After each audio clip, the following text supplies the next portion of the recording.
Lectura del Santo Evangelio según San Lucas. En aquel tiempo, Jesús iba por ciudades y por pueblos, proclamando y anunciando la buena nueva del reino de Dios. Le acompañaban los 12 y algunas mujeres que habían sido curadas de espíritus malignos y de enfermedades. María, llamada Magdalena, de la que habían salido 7 demonios, Juana, mujer de Cusa, un administrador de Herodes, Susana y otras muchas que le servían con sus bienes. Palabra del Señor, gloria a ti, Señor Jesús. Este Evangelio nos dice con mucha sencillez que Jesús caminaba de ciudad en ciudad, de pueblo en pueblo, predicando la buena noticia. Jesús nos quiere mostrar que es un Dios cercano, que sale a nuestro encuentro, que va por todos lados buscando al que está extraviado, al que lo necesita. Como es el caso de estas mujeres que menciona hoy, en especial María Magdalena, de la que dice que había expulsado 7 demonios. Y también gente sencilla, como Juana, mujer de Cusa, que era una simple ama de casa. El Señor está en búsqueda de todos. Nadie le es indiferente. Por eso, cuando leemos las Sagradas Escrituras, en realidad se parecen más a un relato de cómo Dios es el que está buscando al hombre, en vez de ser el hombre quien está buscando a Dios. Pareciera que es Dios quien está hambriento de nuestro amor, cuando en realidad debería ser al revés. Es el Señor quien ha venido a buscarnos. Él se ha hecho hombre para caminar por nuestras aldeas y por nuestros pueblos, por los lugares de nuestro mundo, para encontrarnos. Es por eso que San Pablo, hablando de su conversión, él no decía que encontró a Jesús, sino que decía que fue Cristo quien lo alcanzó a él, quien lo encontró y le cambió la vida. Esto nos tiene que dar a todos mucha esperanza, porque cuando vemos que flaqueamos, que no somos perseverantes, que caemos, no podemos olvidar que felizmente Dios sí es perseverante. Él no se rinde, Él no nos abandona, Él nos sigue buscando siempre. Soy el Padre Juan José Paniagua y les doy a todos mi bendición en el nombre del Padre, y del Hijo, y del Espíritu Santo. Amén.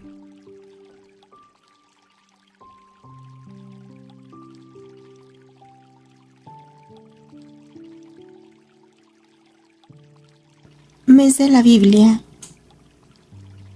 Se empezó a escribir en tiempos de Moisés, 1300 años antes de Cristo, y se terminó de escribir poco antes de morir el último apóstol, San Juan, unos 100 años después de Cristo.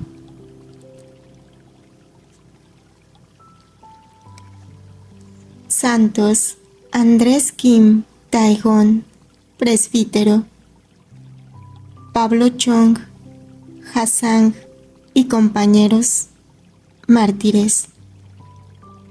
Algunos laicos introdujeron la fe cristiana en Corea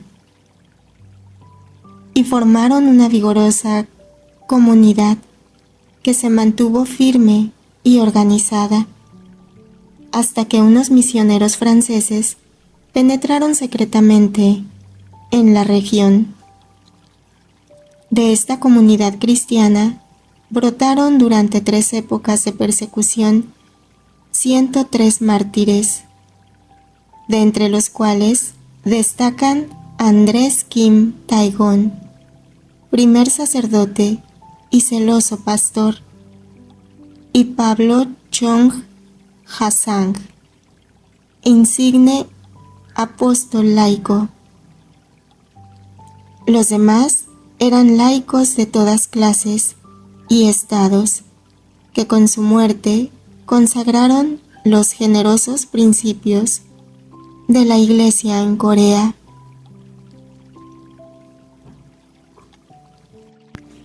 Comentarios desde la tradición de la Iglesia. San Juan Pablo II. Lo acompañaban los 12 y algunas mujeres. Desde el comienzo de la misión de Cristo, la mujer muestra, con relación a Él y a todo su misterio, una particular sensibilidad que corresponde a una de las características de su feminidad. Además, conviene señalar que esta verdad se confirma de manera particular en el misterio pascual, no solamente en el momento de la crucifixión, sino todavía más al amanecer del día de la resurrección. Las mujeres son las primeras en estar junto al sepulcro, son las primeras que lo encuentran vacío, son las primeras en oír: no está aquí, ha resucitado como había dicho. Son las primeras en abrazar sus pies. También son las primeras llamadas a anunciar esta verdad a los apóstoles. El Evangelio de Juan pone de relieve el papel particular de María Magdalena. Es la primera que se encuentra con Cristo resucitado. Por eso mismo se la ha llamado apóstol de los apóstoles. María de Magdala fue, ante los apóstoles, testimonio ocular de Cristo resucitado, y por esta razón fue también la primera en dar testimonio de él ante los mismos. Este acontecimiento es, en un sentido, como el coronamiento de todo lo que se ha dicho anteriormente sobre la transmisión hecha por Cristo de la verdad divina a las mujeres en un plano de igualdad con los hombres. Se puede decir que así se han visto cumplidas las palabras del profeta: derramaré mi espíritu en toda carne, vuestros hijos y vuestras hijas profetizarán. 50 días después de la resurrección de Cristo, estas palabras son de nuevo confirmadas en el cenáculo de Jerusalén, al descender el Espíritu Santo, el Paráclito. Todo lo que aquí se ha dicho sobre la actitud de Cristo respecto a las mujeres confirma e ilumina, en el Espíritu Santo, la verdad sobre la igualdad del hombre y la mujer.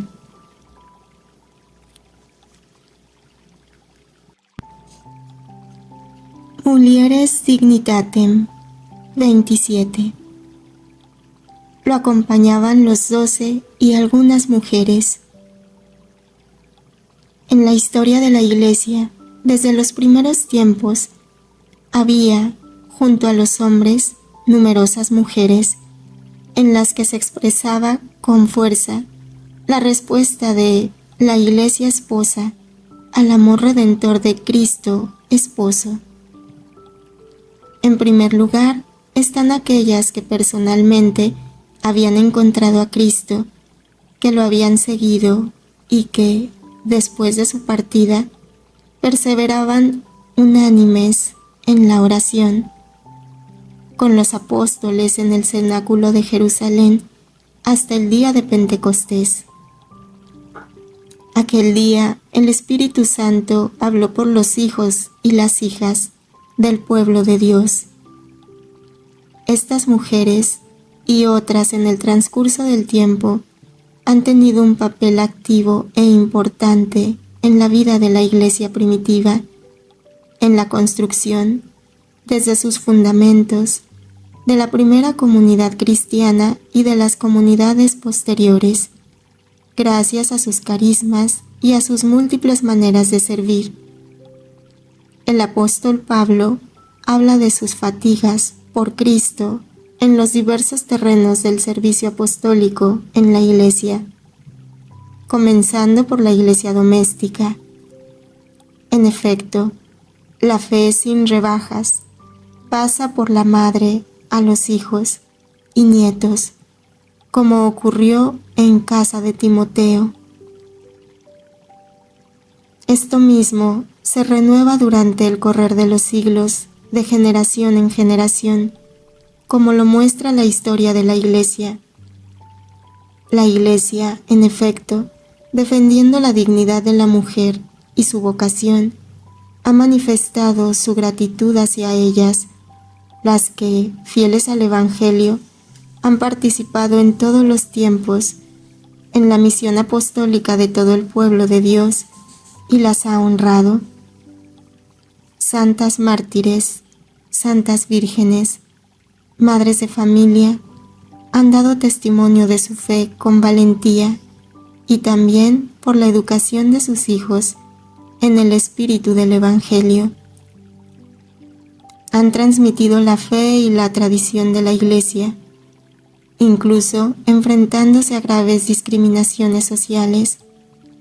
Las santas mujeres han obrado con libertad, fuertes por su unión con Cristo. En nuestros días, la Iglesia no cesa de enriquecerse gracias al testimonio de numerosas mujeres que viven generosamente su vocación a la santidad. Las santas mujeres son una encarnación del ideal femenino, pero también son un modelo para todos los cristianos, un modelo de Sequela Christi, del seguimiento de Cristo, un ejemplo de la manera como la Iglesia, esposa, tiene que responder con amor al amor de Cristo, esposo.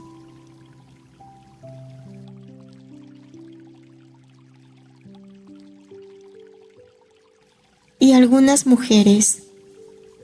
La presencia de un grupo de mujeres que acompañaban a Jesús durante su vida y que le prestaban ayuda y servicios es un caso insólito en la tradición judía palestinense. La colaboración de las mujeres en el servicio apostólico fue una novedad introducida por Jesús, y tanto más cuanto que este grupo de mujeres tenían una historia difícil, ya sea por enfermedades o por influencias debidas a la acción de espíritus malos. El ejemplo de Jesús será seguido en la Iglesia primitiva y ha sido una pauta en el misterio a lo largo de los siglos. Jesús admite a las mujeres en su seguimiento. La obra de la evangelización es tarea de todos los creyentes. María la Magdalena, liberada de 7 demonios, estará presente más tarde al pie de la cruz. Asistirá a la sepultura de Jesús. Irá el domingo por la mañana al sepulcro y será la primera en ver a Jesús resucitado y enviada como evangelizadora de su resurrección.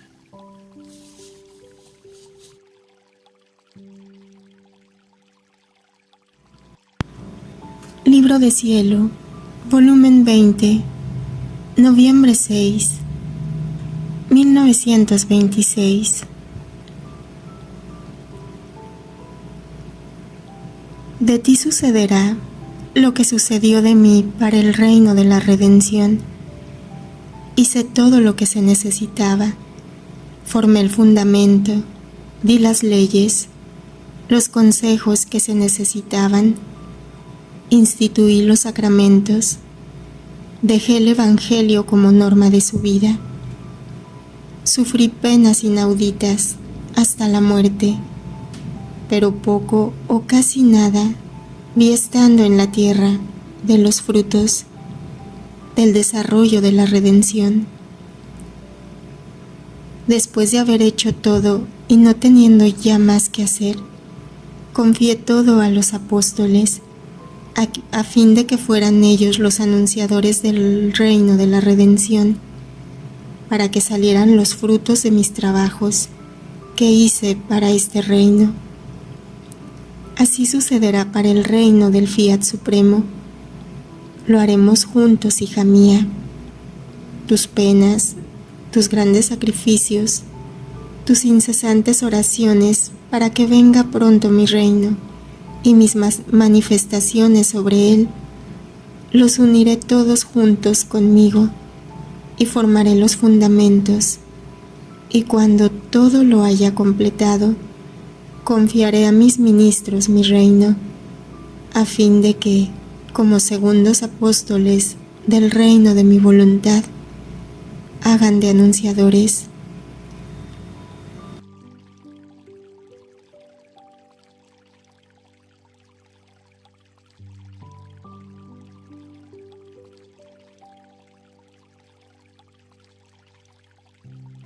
Jesús continúa su tarea evangelizadora por ciudades y pueblos. Los 12, a quienes ha elegido y llamado, lo acompañan en su misión. Poco más tarde, Jesús enviará a los 12 para que sean ellos quienes proclamen el reino de Dios, curando enfermedades y expulsando demonios. Este ejemplo de trabajar en equipo, al menos 2 personas, lo seguirán también los misioneros de la Iglesia Apostólica.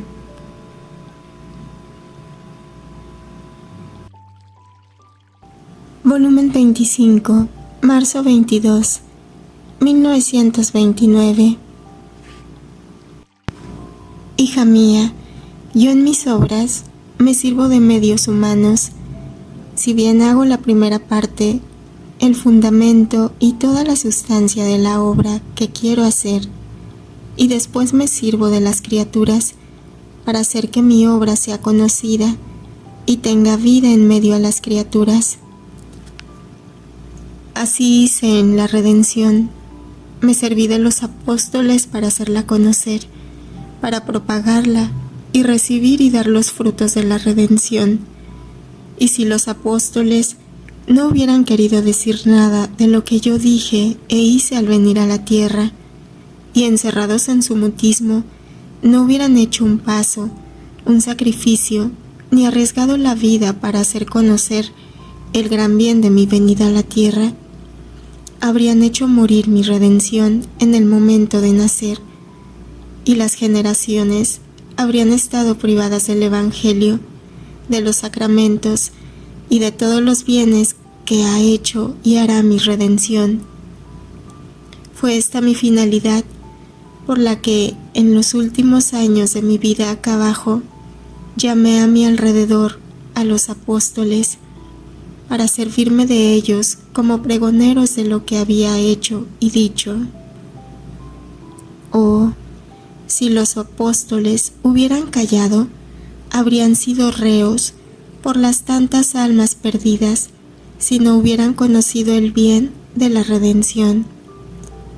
Reos por tanto bien no hecho por las criaturas. En cambio, porque no callaron y pusieron su vida, se pueden llamar después de mí autores y causa de tantas almas salvadas y de todos los bienes que se han hecho en mi iglesia, que como primeros pregoneros forman sus columnas inquebrantables. Esta es nuestra costumbre divina. Primero hacemos nuestro primer acto en nuestras obras, ponemos todo lo que se necesita y después las confiamos a las criaturas, dándoles gracias y la buena voluntad que tienen las criaturas. Así será del reino de mi voluntad divina. Te llamé a ti como a una segunda madre mía, y al tú por tú, como hice con ella en el reino de la redención, te he manifestado los tantos secretos de mi fiat divino, el gran bien de él, y cómo quiere venir a reinar sobre la tierra.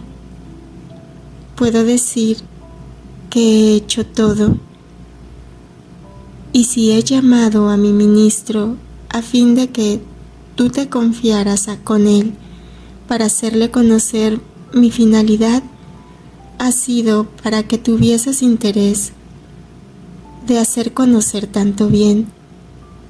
Y si por parte de quien debiera ocuparse no existiera este interés, el reino de mi voluntad lo pondría en peligro de hacerlo morir en su nacer, quedando ellos como reos de todo el bien que puede traer un reino tan santo.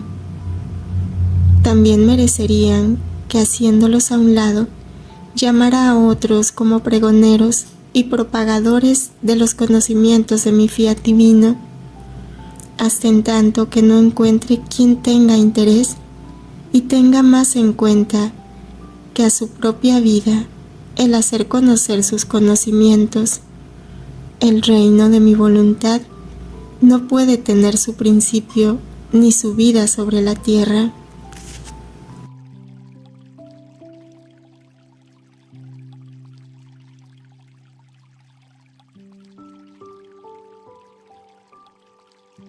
Volumen 13, diciembre 3, 1921.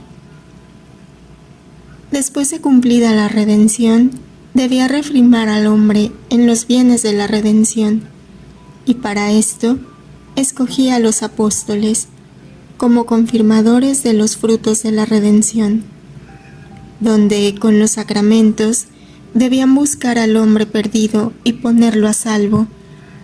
Así que la redención es salvación, es salvar al hombre de cualquier precipicio. Por eso, en una ocasión te dije que el hacer vivir al alma en mi querer es cosa más grande que la misma redención, porque salvarse, con hacer una vida mediana, ahora caer y ahora levantarse, no es tan difícil. Y esto lo consiguió mi redención, porque quería salvar al hombre a cualquier costo.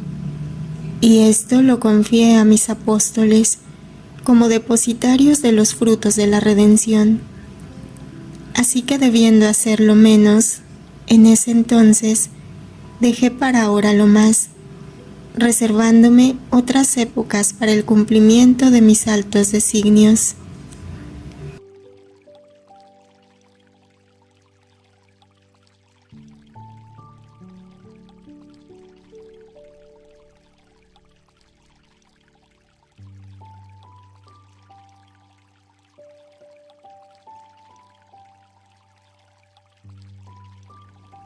Volumen 11, marzo 15, 1912.